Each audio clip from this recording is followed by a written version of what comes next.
Continuando a falar na linha do que nós estávamos falando no vídeo anterior, pessoal, muitas vezes a gente vê que numa relação familiar as pessoas têm o desejo de salvar os membros de sua família, né? Esse processo de querer salvar é uma imagem, é uma metáfora, tá bom?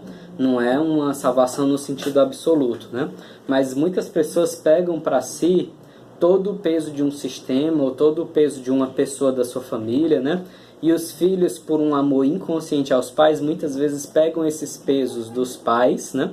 Acabam se identificando com os pais e isso vai gerar um grande desequilíbrio em suas vidas, né? Então, por exemplo, numa família onde pai e mãe se separam, às vezes os filhos eles têm a tendência ou de se identificar com o pai ou de se identificar com a mãe, ficar contra o outro pai ou mãe nessa história, né? E o que acontece é que esse filho vai gerar uma série de desequilíbrios, porque no original a criança ela tem um amor inconsciente, um amor que a gente pode chamar de amor cego, um amor sem julgamentos pelo pai e pela mãe, né?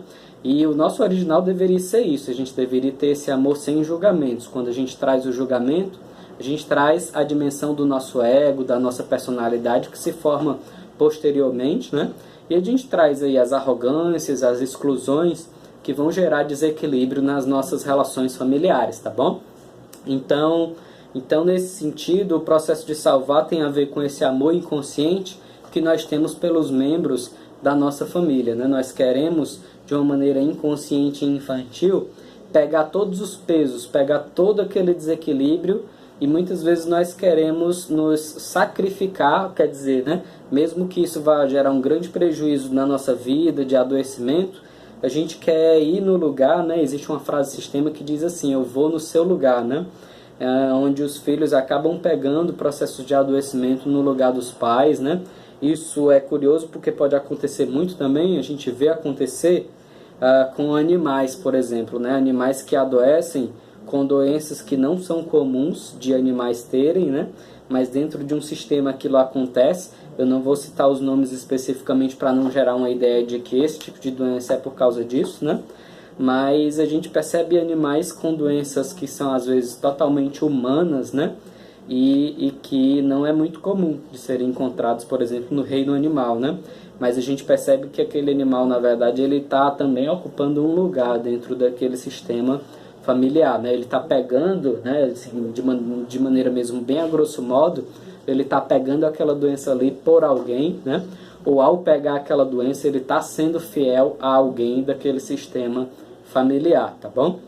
Então é importante a gente ter toda essa leitura sistêmica para perceber que na nossa família a gente não é isolado, que na nossa vida a gente não é isolado, na nossa empresa a gente não é isolado, também no nosso país a gente não é isolado, né? A gente vê aí no nosso país grandes processos de exclusão, que vão gerar todo um outro processo de agressividade, todo um outro processo aí, né, de sofrimento pelo não reconhecimento da totalidade dos membros que pertencem ao país, né, e a formação, a fundação do país. Então tudo isso vai gerando todos esses desequilíbrios que nós estamos vendo, né?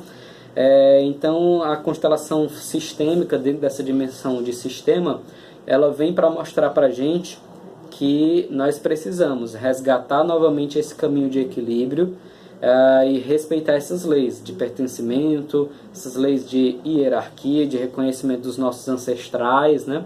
E também de reconhecimento também dessa ideia de que nós não podemos salvar, né?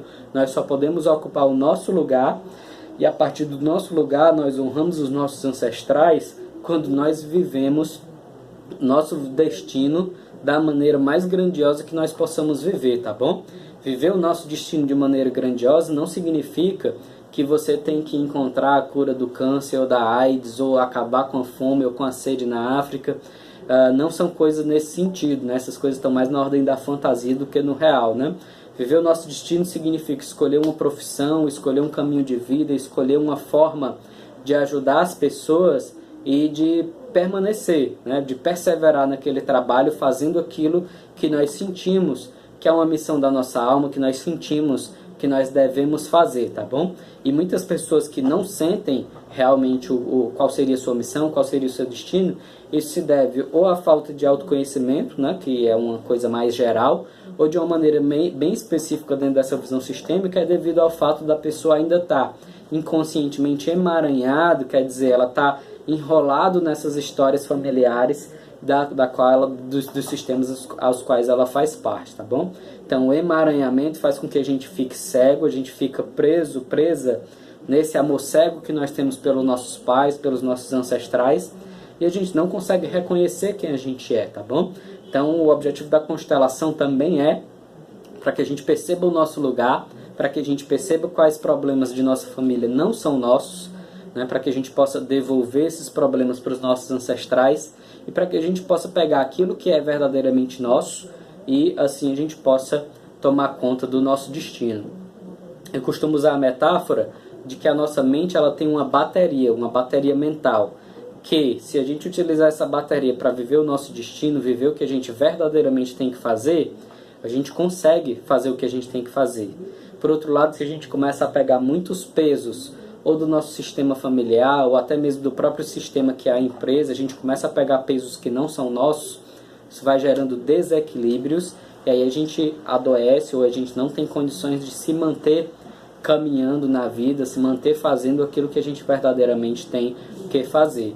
Por isso, todas essas leis, essas leis, dizendo de novo, essa lei não é uma verdade absoluta, ela é um enunciado, ela é um princípio para que a gente possa observar de uma maneira sistêmica as nossas relações e para que a gente possa também buscar soluções sistêmicas, soluções de equilíbrio para os nossos relacionamentos e para as nossas vidas, tá bom? Gratidão a todos e todas, continuamos nas próximas, grande abraço e até mais.